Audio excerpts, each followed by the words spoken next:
Thank you, Las Ceann Comhairle. Taoiseach, over 2 weeks ago, I raised with you again the policy of consistent withdrawal of discretionary medical cards from adults and people, including children, with very chronic and lifelong conditions. Now, you denied that this was happening, and you said the opposite was the case.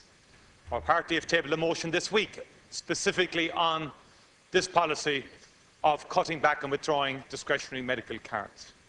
And the reality is, Taoiseach, that from 2011 to today, we've gone from a situation where we had over 80,000 discretionary medical cards in the system, now down to 54,000 medical cards. And incredibly, this year alone, Taoiseach, over 1,000 discretionary medical cards alone are being withdrawn per month. The figure will be down to 50,000 by the end of the year, the way you are going at it. And Taoiseach, during the last evening and today, various cases have been raised.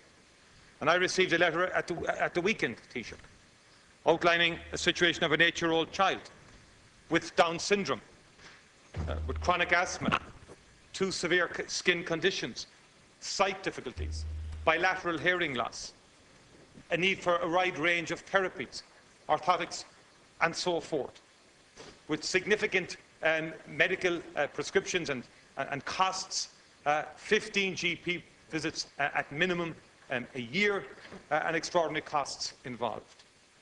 Now, that young child had the card taken from him. And incredibly, the means of the family have actually been reduced since the card was first issued in 2005.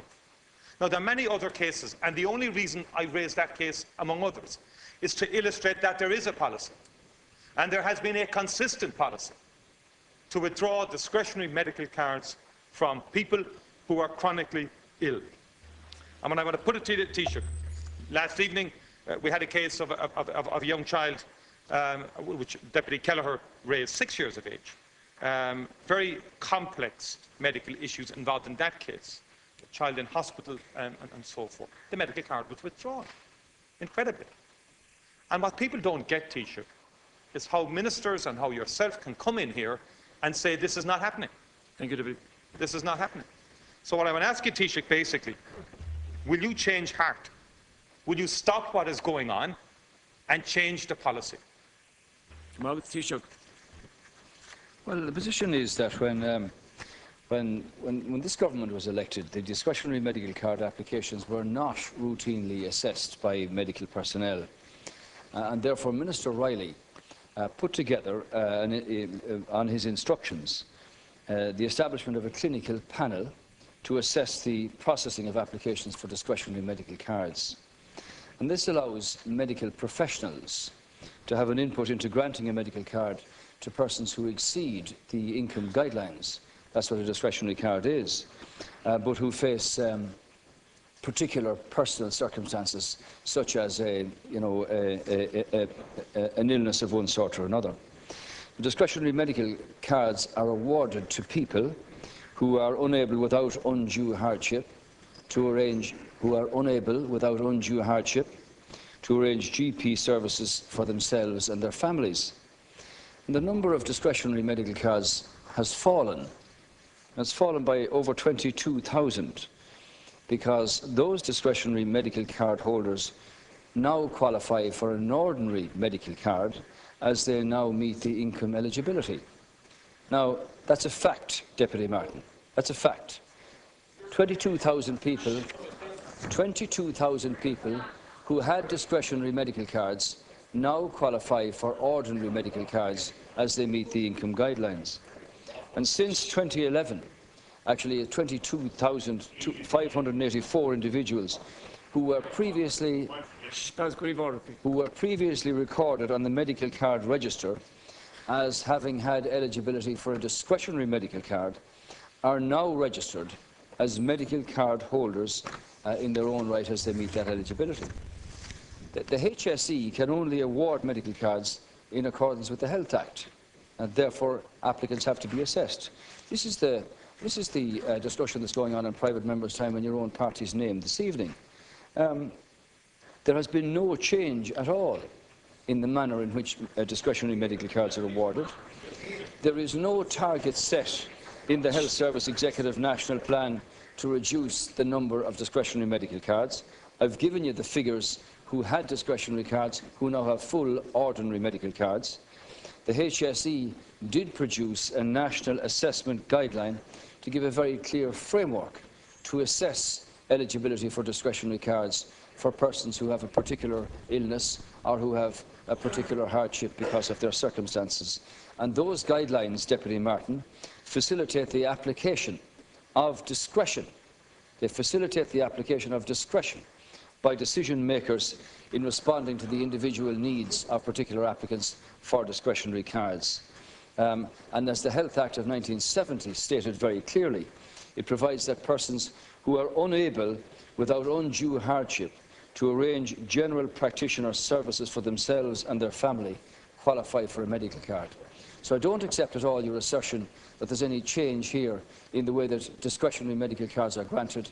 And in fact, I'm pointing out to you that 22,584 of those who had discretionary cards no longer have them because they now have full ordinary medical cards because they qualify in the ordinary way. Deputy Micheál Martin. Taoiseach, I would beg you to please listen. Would you for once and for all listen to what's been said by people in this House and what's been said by people out there? Because your answer there is incredible and does not tally with reality. Now, I mentioned I got a letter at the weekend. The woman that wrote to me at the weekend wrote to you on the 23rd of September. Would you ever read the letter? I'm not going to name the case, but read the letter, Taoiseach. And you'll see what I'm saying is the truth. And it's not just me. It's every deputy in this House. Ask any deputy, by any yardstick, what is the percentage of cases they're receiving, and where does the issue of discretionary medical card rate? It's by any yardstick the majority of cases that every deputy in the House is receiving. And government goes on and says it's not happening. It's not true. Just look, read that letter. It's the 23rd of September. And the mother says, you know, I beg to differ. And don't please, Taoiseach, use the word undue hardship. Tell someone stop using that. Because when a woman like this gets a letter from the authorities saying, look, the letter I received today stated it would not cause us any undue hardship. I beg to differ, she says. I beg to differ. And the key point, the child was issued a card on a means basis now. Back in the time, we are now being assessed on this basis rather than on need. The child got the card originally on need. Look, Taoiseach, I have a list of them.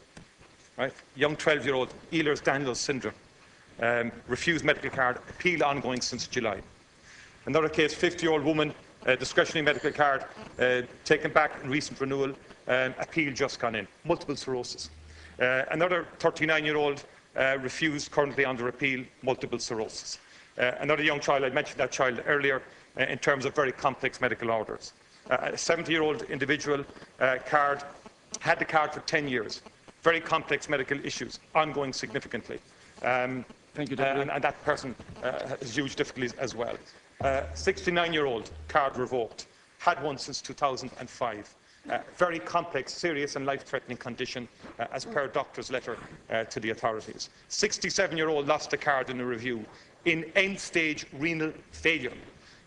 Another woman, 48 years of age, lost a card in an ongoing review. Again, very, very complex cases. And last evening in the House, there was a whole range of other cases that were itemised, Taoiseach. So the bottom line here, Taoiseach, is this is happening and this is real. And it really isn't good enough to come in here and try and deny the reality, as has been experienced by many, many people across the country. And I think, Taoiseach, I would appeal to you to listen to what is going on and to stop this disconnect between what is said in here and the reality as experienced by people across the country. Thank you, Deputy. There's a fundamental need to change what is going on. People with serious conditions are being denied medical cards. Deputy, and the question I would put to you, you are saying that they're all getting medical cards. Why are we having so many appeals? The only reason there are so many appeals is the cards are being taken from people. It's not the case that thousands Deputy are just Martin, getting sorry. the cards Deputy. in lieu of the discretionary card. Deputy The Martin. discretionary medical card is being Sorry, taken Deputy from them. Deputy Martin. And we need, we need a change Deputy of policy, Martin. Taoiseach, and I would ask you to please acknowledge resume what your is seat. going on and to bring about that change. Thank you. Taoiseach. I've listened to you. There has been no change in the method. There's been no change in the allocation of discretionary medical cards. I'm not saying to you that every case gets a medical card. What I am saying to you is that 22,584 people who were on discretionary medical cards have moved from discretionary medical cards to full medical cards. Now, that's a fact. That's a fact. 22,584. Second thing, Deputy Martin. Please, Deputy. Yeah. Taoiseach too. Can I proceed? Thank you. The number of individuals that had eligibility to a medical card, a GP visit card, on a discretionary basis on the 1st of January was, from 2009 it was 93,000, 2013 78,000, and as I said, 22,584 have moved on to full medical cards. Now, in cases of emergency situations, the HSE have a system in place for the provision of emergency medical cards for patients who are seriously ill, who are in urgent need of medical care that they cannot afford. I think that's clear. Emergency cards are issued by the HSE to people like that within 24 hours of the required receipt of the patient details and a letter of confirmation of their condition from a doctor or a medical consultant. I think that's pretty clear. And with the exception of terminally ill patients, some of whom you referred to there, the HSE issues all emergency cards on the basis that the patient is eligible for a medical card because of their particular circumstances, and that the application will be followed up with a full application by that person in due course. Now, where a person is terminally ill, there's a slightly different category applied here. Once the terminal illness is verified, patients are given an emergency medical card on a 6-monthly rolling basis, as would be right and proper. And given the nature and urgency of the issues that are involved with terminal illness, the HSE has a capacity to ensure that the person gets that card as quickly as possible. So if there's no change in the policy, why are there so many appeals? We now have more people with medical cards in the country than ever before.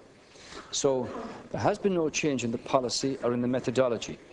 The first test, Deputy Martin, the first test. Hold on now. Hold on now. Taoiseach to conclude, please. Who's listening now? Look at Who's listening the now? question has been asked. Taoiseach is replying, please. To conclude, Taoiseach to conclude in this. You never wanted to hear the truth because you're always afraid of it. The first test in the assessment process, Deputy Martin, is to determine if following the medical card and the GP visit card national assessment guidelines that the applicant is within the income limit. If the applicant is above the financial threshold and there is evidence of circumstances, medical circumstances or social circumstances applicable to the applicant, which might result in great difficulties for this person or this family in arranging GP, medical or surgical services, the granting of eligibility to a medical card or a GP visit card on a discretionary basis remains a routine aspect of the eligibility assessment process. So I want to confirm to you that there is no change in the policy. There is no change in the method of assessment. And I invite you now to give me that document you have there with the lists of people that you mentioned. And hold on. And we'll just check and see, in the interests of what I'm saying here, whether this applies or not. I don't.